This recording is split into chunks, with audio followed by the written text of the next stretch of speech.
Thank you very much. I'm the only thing that stands between you and lunch, so we will try to get things moving quickly. For those of you who don't know, the beautiful cityscape is the city of Denver, which is home to the world champion Broncos. Do we have any Pats fans in the room? Any Patriot fans? That's great. We're going to have an awesome session. Any Carolina fans? Even better. You can dab this. So let's move into today. Are you guys having a good conference so far? That's great. I think it's no secret if you are in B2B marketing, if you've done or read any of the research, if you have looked at probably what your own salespeople are experiencing. By the way, do we have salespeople in the room? Raise your hands high if you're a salesperson. That's awesome. I firmly believe that more and more as we bring marketing and sales together, salespeople should start coming to marketing conferences, and marketing people should start going to sales conferences. Not that we all need more conferences or more travel added to our schedule, but I think it's really important. But one thing that you have probably seen if you're primarily in a marketing role or in a sales role is that there's no secret. Our buyers have changed. We live in a buyer-dominated 2.0 world. When ITSMA asked their buyers, how do you guys go through your buying process? 71% basically responded and said, don't call me, we will call you. CEB also shows a very similar slide or a very similar study where they say 57% of that buying process is complete before they ever pick up the phone and engage with salespeople. So this means that our world has changed dramatically. I don't think this is new news. I know that it was talked about at this morning's keynote, and you've probably heard this in different writing. You've probably read this in different articles. It's something that we at Annuitas talk about quite often, but it radically changes what we are doing as B2B marketers. I have been known to say that there is no better time to be a B2B marketer than now. 20 years ago, when I started my career, our world was full of Pantone color schemes, brochures, data sheets, and we were viewed as having sales as our customer. This has changed what the world is for us in that sales is no longer our customer. The customer is our customer. We now have a seat at the table if we choose to be strategic in our roles. However, could you guys go to the next slide for me? Thank you. What we have to understand is that buyers are no longer buying in this linear funnel-like fashion. I have never heard a buyer say, I'm in the sales accepted lead stage of my buying process. I don't think we buy that way, but yet that's how we communicate with our buyers. I ran into a colleague here today that I referenced in my book, and I told her, I said, you are in the book, but not by name. I said, so you're just going to have to read it and figure out where you are. And she is given the challenge of writing middle of the funnel content without visibility into what's happening in the top of the funnel.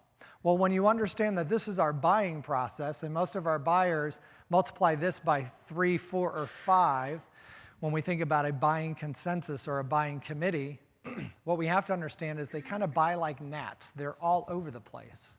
And so this is changing our world. This is changing the way we seek to connect with Buyer 2.0. They are much more sophisticated and complex when it comes to the amount of content they read as well. So through that process, through that gnat-like buying pattern, there's one more graphic, guys, in the back, if you could just click for me. So this was a study that Demand Gen Report put out that asked how many content pieces do you consume before you typically engage with a salesperson. And you see there this 3 to 5 pieces of content. So when we think about campaigns that are all centered around one asset or centered around 2 assets, what does that do for us? And then understand that our buyers are perpetually buying. 56% of respondents reported that they consume more content before speaking with a salesperson. 56% more year over year. So this whole idea of, hey, somebody visited the website and downloaded a white paper, let's call them. It's kind of gone away, which puts marketing more at the forefront. And then CEB talks about 5.4 buyers. I'm not sure where you get 0.4 in a buyer set, but north of 5 buyers in any kind of typical B2B buying decision. So our buyers have changed in that we have more information in the palm of our hands via our smartphones, but they're also becoming more sophisticated and more complex.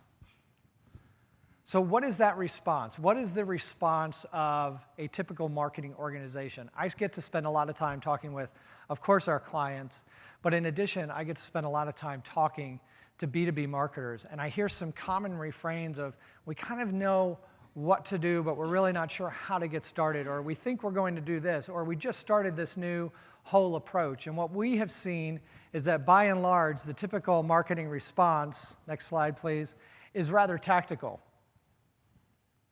You guys hit the next slide for me? Thank you. So one of the things that we see is that companies want to do more and more campaigns. And the idea is if we do more campaigns, we have a better chance of engaging buyers. Well, that's not actually true. And to give a proper definition of what we mean when we say campaign, what we mean when we say campaign is there's a start and a stop. And most companies that we engage with typically have that approach. They say we're going to start the campaign on January 15th. We're going to promote these 3 assets. We're also going to promote a webinar, and that we're going to a show. We are going to spam our database with these assets, and we're going to put it on our website, and then we're going to run this for 3 months, and then we're going to stop. And so after that, we're going to start a new one. Well, there's some challenges, inherent challenges there. Number one, your buyers don't stop. Your buyers don't stop their engagement. They don't stop their buying process. They don't ever stop consuming content when they're in the buying process. However, if our campaigns stop, we really have a disjointed discussion or a disjointed dialogue with our buyers. Secondly, if you're going to do a second campaign and then a third campaign and a fourth campaign, you better be sure there's continuity of dialogue between the first campaign and the fourth campaign. Because if not, again, it's a really bad buying experience. And what we found in our study, our B2B demand gen study, is that most organizations are running between 11 and 15 campaigns per year. That's 1 per month. Anybody here in the marketing role feel like they're taxed for time? Everybody's nodding their head saying yes. That's why most of us were at the pool yesterday, if you came in yesterday. But what happens is we're perpetuating the problem by running so many campaigns, and it's this treadmill effect, and we have to really ask ourselves, what's the overall effectiveness of that? So then we say, well, hey, we have to create more content. So everybody is on the content bandwagon. We have to create more content. We have to publish more content. Well, the real question is why? Do we really need to create more content, or do we need to create better content that's more relevant to our buyer at the stage they're at in their buying process? But we see this time and time again. Content Marketing Institute also shows the same thing, where the majority of organizations are going to create more content. What's interesting in their study is over the last 3 years, companies are creating more content, but the ability of companies to measure the ROI on that content continues to drop. Over the last 3 years, it's dropped 12%. That is an indicator that something is wrong. The other thing we do is we have resorted to spamming our database, and this whole misuse of social selling. So these are actual emails that I've received either via LinkedIn or my own email box that I get on a daily basis. I woke up this morning, I had 4 in my email box asking me for 15 minutes of the time. This one is my favorite. This was sent to me through InMail, apparently InMail. This apparently is social selling. Understand, if you didn't catch it at the beginning, my name is Carlos.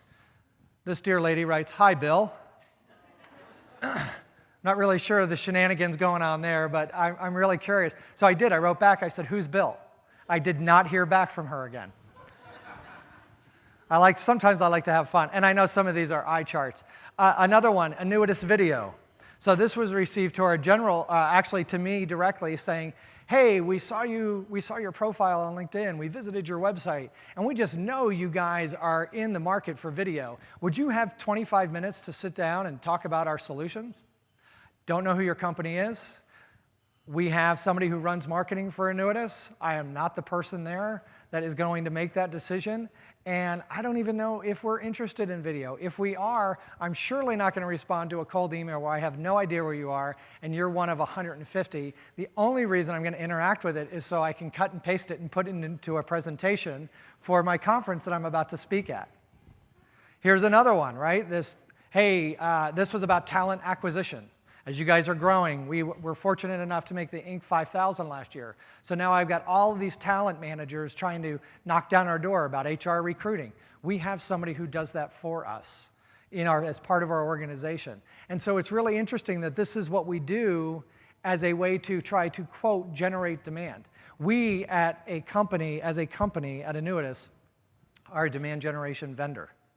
And it's really interesting to me, the most email I get is about, how does Annuitas go about generating leads? Are you interested in lead generation services? It's like, did you take any time to profile whatsoever? But this is what we're doing as marketers. And I'm not trying to sit here and beat us all up as B2B marketers. I think there's a lot of value, and I think we are seeing incremental improvements. What I'm here to tell you is we have to do better. We have to take the time to do better and really align to our buyers. And that's why this whole idea of transformation and change I'm so passionate about, because we have to change the things we're doing. So we take this tactical approach and we have to ask, what are the results of what we're doing? And I apologize, you're probably wondering what I'm doing. I'm trying to get the slides to advance to a computer all the way back there. So you guys can just go to the next slide, please. Thank you. Bottom line is we're ineffective at demand generation. Now, the video was shot in September, long before the Broncos won the Super Bowl. But we went from 2.9% quoting the 2014 results of the study to now we're at 10.7% are very effective.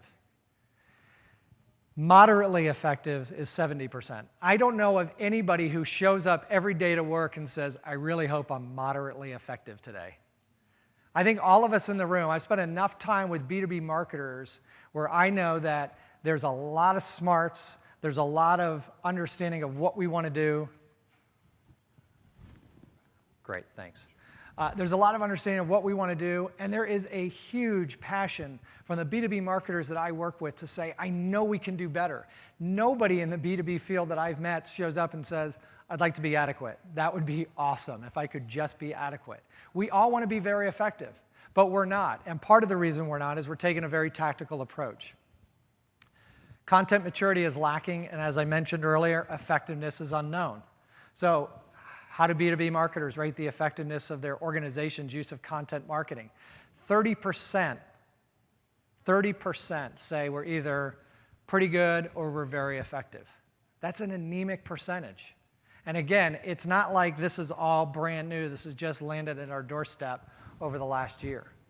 We've got to start doing things better. If we look at the content maturity level, 8% say sophisticated and 24% say mature. Well, I can tell you where our buyers are. Our buyers in that really sophisticated, complex area. So we have to do a lot to catch up. And that's part of the problem is we're really not connecting with our buyers in any way, shape, or form. So this question was from our study, do you create content that speaks to every member of the buying committee? Well, if you have 5+ people as a buying committee in a typical B2B purchase, according to CEB, and almost 35% are saying, only 35% are saying we're connecting to our buyer or writing for the buying committee. At least 65% of organizations saying we produce a piece of content and expect it to message to all areas of the buying committee. Well, you think about a buying committee, I was just reviewing today a content architecture that we developed for a client, and we went after a CIO, we went after a CFO, and we're after IT managers. Guess what? CIOs and CFOs view things pretty differently. They view things a lot differently. And so if we're just producing a piece of content and saying, here to the CIO and to the CFO, and I hope this really messages to you guys, there's no wonder why buying committees fall apart, because we're treating them all the same. We have to start messaging to each and every member of the buying committee. We're also creating a nurture gap. So here's what happens with this whole idea of campaigns, is we do really good at engaging and capturing names at that top level. We promote some things, and this is what our campaigns do. We collect names, and this is where someone downloads an ebook or a white paper, and then all of a sudden they're getting a call from a rep. Well, when you think about a buyer, especially when you think about a buying committee and you've got multiple people engaging in content with different levels, we have to make nurturing part of what we're doing at a holistic demand generation approach. So in our world, when we talk to our clients, there is no such thing as a nurturing campaign. There is a demand generation program that you implement, and nurture is part of that program. Because when you only focus on a nurture campaign, that means at that first level of engagement, something has gone radically wrong because you're not continuing the conversation. And so we look at engage, nurture, convert as the cornerstone of demand generation. But the way we do it now as a typical marketing organization, where we're very tactical in our approach, unfortunately, we're creating that nurture gap, and we treat nurturing as completely separate from the entire demand generation equation.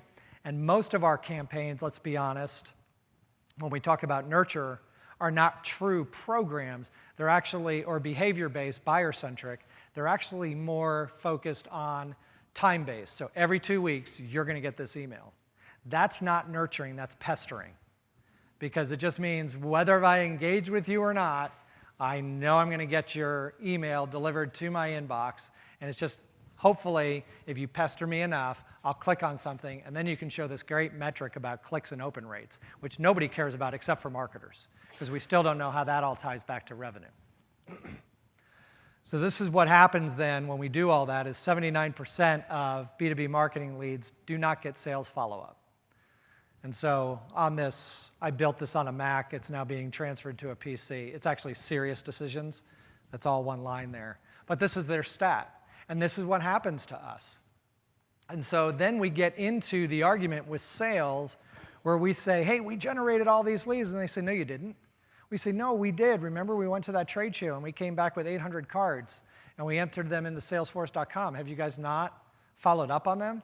And sales is saying, well, those aren't leads. Those are names. And this starts the whole marketing and sales alignment issue. And so when we take this tactical approach, ultimately, this is the result. So the real question is, how do we adapt? How do we change? I wish I had a very much longer than 40 minutes or 30 minutes, whatever we have here today, to really get into the how. I was speaking at Content Marketing World last year, and after I finished my presentation, somebody came up and said, you know, all these speeches really talk about what's wrong and what we need to do, but nobody's telling us how. I'm like, I get it, but we've got 45 minutes to present a lot of information. But I do hope, and my goal isn't to try to just get through a bunch of slides at a time. I really want you to walk away with stuff. So especially in this section, if you have a question, we don't necessarily have to wait for the end. Put your hand up, and I will address your question as we go. So I think the first thing we have to do as an organization, as marketers, is we have to change the culture in which we work. I run into more marketers who, while they want to do well, they're very passionate about their job, they almost feel exasperated by the fact that they're not able to move the needle in their organization. And you just have to change the culture. And when I think about innovation, when I think about change, when I think about transformation, I think about Apple. I don't think there's any company in the world who has ushered in innovation like Apple has. And so this was an interview with Tim Cook at a conference when he said, innovation is just part of the DNA of our company. So you think about your marketing organization, whether you're a marketing manager or whether you're the head of a marketing department, ask yourself, are we innovating? Are we trying new things? And you say, oh, well, we're really risk averse as a company. Change that. Pilot something. Do something that's a calculated risk. We did that at a company I was a part of before I co-founded Annuitas, and we gave out take a risk cards to all of our marketing employees and said you're allowed to take a calculated risk, and whether it succeeds or whether it fails, you just have to report back on the results and what you learned from your experiment. It radically changed what we did. The other thing that I love here about Apple is they took words out of their vocabulary. He was asked by the reporter, Tim Cook, the CEO, what limits does Apple have? And I love his response. He was like, what? We don't even have that in our vocabulary. They have removed that word limit from their vocabulary. It's these little things that will help you change your culture. So as you go back to your offices, as you go back to your organizations, start to really focus and say, take the cultural temperature of your organization. If it's people who are exasperated or feel defeated or feel beat up, figure out ways you can change that and really start to say, we as marketers are the ones who have to fill that 57% gap with the buyers, and we can actually partner with and engage with sales. So this is something that I firmly believe in as a step one. Step two, we have to take a more strategic buyer-centric approach. This graphic is from my business partner's book, Balancing the Demand Equation, and I've kind of highlighted that bottom line of strategic orientation. We have to focus on the buyer and at the same time adopt an operations mindset. I'm asked quite often, how do you guys gain buyer insights? It's not that hard. You talk to them. You pick up the phone and you talk to their buyers. And I hear people all the time say, well, I'm not really allowed to talk to our buyers because sales owns that relationship. That is garbage. They are the company's customers. Figure out a way to pick up the phone and talk to your customers. And remember, it's always better to ask forgiveness than permission when things like that occur. One of the things I used to do is I used to talk to our reps and say, I promise I won't engage in any of the deal that you're talking about, any of the numbers. I just want to sit down and hear what the prospect has to say. Can I tag along? And I would spend a day to 2 days to 3 days in the field with our reps, going to meeting after meeting after meeting after meeting. I would then attend our user groups, and I would find ways to insert myself to sit there and talk to the buyers. And so this is the only way we're going to have a buyer-centric approach. Going to salespeople and saying, so what's our typical buyer like? You're going to get a recap of their last 3 deals. How do I know this? I am in sales. I will tell you what my last 3 deals were like. So we have to go and talk to the buyers and understand what is it that they need and what is it that they want. Thirdly, we have to redefine demand generation. Take this whole idea of a start and stop campaign and throw it away and think about a perpetual process that engages, nurtures, converts, and ultimately turns our buyers into advocates. It also focuses on new prospect acquisition and customer expansion. One of the things I see in organizations the most is you get a customer, and then the only time you talk to them again is when you either want more money from them in a renewal or you just want to sell them more product. We had one prospect I met with. They were racking their brains. There was like 12 of us in this meeting, and they were racking their brains saying, where do we focus demand gen, and what should we do? And some guy from sales ops said, you know, we just did an analysis, and if we could add 10 grand to every renewal this year, we would drive $40 million in incremental revenue to the company. And I'm like, so what are we discussing here? Why are we trying to figure out a segment? And then he said, yeah, but we can't really get the investment needed to try to really make sense of our customer data. I was like, 40 million versus an investment, I didn't really understand this. Our customers are a gold mine for us. They've already given us a share of our wallet. Let's go engage, nurture, convert them into additional products, additional services, and in that way, when we serve their needs more appropriately, we turn them into advocates. Again, it's buying process driven, and it's also there to educate and qualify. Most of the buyers that we encounter have an idea of what they want, but they don't always know how to solve their problem. If we can be the vendors, if we can be the companies to help them both quantify and qualify their issues, who do you think they're going to buy from? One of the best conversations I had with a prospect recently, he said, I didn't even know a company like yours existed. And he said, I love this discussion because it's totally reframed how I need to take this approach. Now, they're not a customer yet, and we continue the dialogue, and when he and I speak, I continue to give him more information, and he hits our website a ton and consumes a lot of our content. But I know when they are ready to buy, that they're going to buy from us. And it's because we've educated and also have been qualifying this individual. It is marketing and sales activities.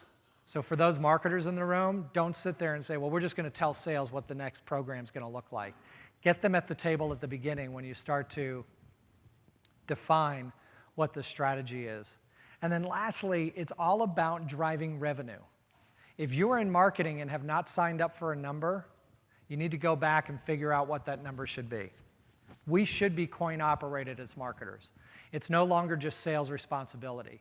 And ultimately, it's about driving revenue and maximizing customer lifetime value. So we have to reframe what we mean when we say demand generation. And then we have to design this operations mindset. We at Annuitas call it demand process. Demand process is truly aligning people, process, content, technology, and data all around the buyer and how they purchase. Once I uncover the buyers that are involved, their steps to purchase, their content consumption patterns and preferences, now I can put together a kick-ass demand generation program. And I can start to drive revenue, I can start to measure my contribution to pipeline, and I can start to measure the customer lifetime value. And so what we see a lot of times is organizations are trying to do one of these four. They talk about marketing and sales alignment, or they talk about this whole lead to revenue process. I got to get my lead management process down. Or like the email I got today saying, we just really need help with buyer personas. All of those are good in and of themselves, but when you bring them all together and say, we're going to align all of this, all these four pillars, and understand that technology is the enabler, not the starting point, now I'm really onto something. And this is where I can start to have a one-to-one dialogue with my buyer as they proceed through their buying process, but yet in a mass context. And by the way, how do we do that? We align content to each and every stage of their buyer's journey. And so this is just a graph very quickly, and I know it's very small, and I always hear that feedback. Your graphic was too small. Right now, it's all I have. But what we're trying to do is saying at every stage, which those gray boxes represent, I have content aligned to that. And the buyer gets to now choose where they want to engage, how they want to interact. Because not only do I put this across the channels that they're going to engage with, I also make each and every one of these content pieces searchable on my website in a resource center where they can come and engage and consume that content. And as they're doing that, I'm scoring them and qualifying them appropriately. So the real question is it worth to make the change? I was in the previous session, the panel, and Justin, who was leading the panel, said, nobody sits up here and says this is easy. Well, he's right, it's not easy. I have seen people say, oh, we can get your programs up and running in 45 days. Anybody who tells you that is a snake oil salesman, and you're going to spend a whole lot more time than 45 days, and you're going to spend a whole lot more money than 45 days. Because when you're talking about buyer-aligned programs, it's much deeper than that. So you have to ask your question, is it worth the change? Is it worth the transformation for me to go and do this? And so I would say yes. Most of the companies that we work with are in that 0 to 1 stage where there's some demand generation components and demand process components. You probably have one or two of those pillars, a lead management component. You may have some really good buyer insights and some buyer research. But it's really about putting that all together. And that's where we start to see the ROI and customer lifetime value optimization, where we see our increases in conversions go up by 4+%. And rather than just show you this, what I want to show you is a case study of one of our clients, PR Newswire, where we have seen dramatic improvement. And if you ask Ken Winko, their CMO, and if you ask Micah, who's here at the conference, is it worth it? They will speak to you and saying, yes, was it always a joyful ride? Was it without pain and turmoil and blood, sweat, and tears? Not always, but was it worth it? So they reduced the sales cycle by 30%, contribute over 1% in incremental top-line revenue growth. Look at the lift in qualified leads. If you went to your salespeople and said, hey, we need your help, and we want to have a triple-digit increase in qualified leads, is there any sales force in the world that would say, we really don't have the time for that? Of course they would. So this is just some of the impact that they have in what they're doing at PR Newswire. And these metrics are literally not even a month old. And so we continue to work with them. So is it worth it? It absolutely is. So I would love to continue the conversation. I know I kind of flew through a lot of slides. I truly love to have these discussions. There's my email address. I also use Twitter as a really conversational tool. As the video showed, I did write a book about that. Do we have time for just a handful of questions? So we're going to take a handful of questions, the best questions. We do have some books here that we're giving away. And then tonight we're doing a signing at 6 o'clock where you can also purchase. So first question is back there. Yes?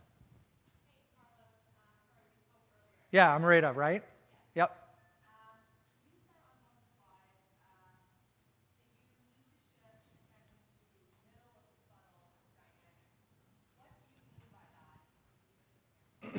Yeah, middle of the funnel dynamics. So this is the whole idea of dispensing the myth of nurture campaigns. So when you think about somebody that is, or a group of people who are trying to purchase, once they are convinced that you're a vendor they should engage with, there's a lot of things that happen in that middle of the funnel. If you look at the dynamics with what CEB talks about, they say that, I think it's at 37% of the purchase journey is where the buying committee breaks down. So there's a lot of personal dynamics in there. So what we look at is saying we have to develop content at the individual buyer level, the exact role, CIO, CFO. We also look and say we should be creating content that speaks to the committee at large. How do you get the committee to all look at the differing viewpoints, but settle in on some common goal and some common purchase? So it's a lot about behavioral dynamics, not necessarily how many emails am I sending out. Does that make sense? So go back there. Anybody else? Questions? Yes, way back there. Hey, Rhonda, how are you?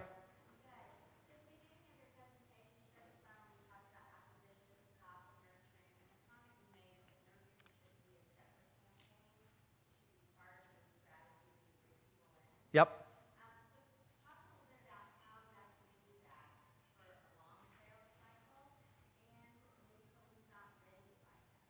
Yeah, great question. So the question was, if you didn't hear it up front, because I know there's some noise back here, is this whole idea of nurturing. How do you make nurturing part of that holistic piece? I think first and foremost, you have to really understand what is the journey the buyer is going through. What are those discrete stages from trigger event, which is, hey, there was an impending event that started off the purchase process, and then all the way through. You do also have to look at the time that it takes to purchase the product. We have some customers where it's a 3-month buy cycle. We have some customers where it's 9 months.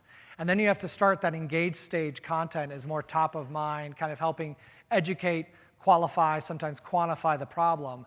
Then once we get into nurture, they're moving from that kind of top of mind issue to now where we're taking some of that nurture content and blending it into more solution sets. And so really, you have to understand where is the buyer in that journey, and then how do we align more top-level solution discussion to where the buyer is in that journey. So if we don't understand that journey from start to finish, there's no way we can design a content architecture that properly aligns. So that's really how we go about developing that nurture content. And then sometimes you have to really look and say, one of the things demand generation should do is, can we condense and speed up that buy process? So one of the measurements and KPIs we put in place is lead velocity. And are we doing a better job helping that buyer understand so they can move faster? And if we can help propel leads at a quicker rate, what does that do from a bottom line perspective and what we're able to contribute to revenue? Yes? You mentioned aligning the sales and the marketing together and doing that at the beginning of the process. Yes. How much say do you give, or how much importance do you take on what the salespeople say, or how involved should they be? You said in the beginning involve them, but how much of an authority or how much of a say do they actually have? Yeah, great question. So just for those in the back of the room, it was about sales, marketing, alignment, and how much say do you give sales when they kind of have a seat at the organizing table or the strategic table. We don't necessarily place a percentage on it. So what we do is we say, hey, look, we're going to talk to sales and marketing about the buyer. We're going to look at your current data to see what that shows us, if you have it. We're going to go out and we're going to talk to your buyers. We're going to talk to people that look like your buyers but aren't yet your customers. And then we're also going to go do some secondary research into the market. We take all of that and say, does it align? So we've done programs for clients where what we hear from the salespeople is completely different than what we hear from buyers, prospects, and what the market data shows. So we're able to bring that back and say to sales, hey, you actually want to get better at your close rates? Here's what you need to know. You need to be a subject matter expert. So it's not a percentage, but what we do ask them to do is be there at the beginning process, and then we have weekly checkpoints where sales are involved, saying, hey, here's what we're doing, what do you guys think? And they actually have a real active voice in that process. One more? All right, one last one. I'm going to go with you. I saw your hand first. Sorry. I will stay up here after, but yes? Do you have any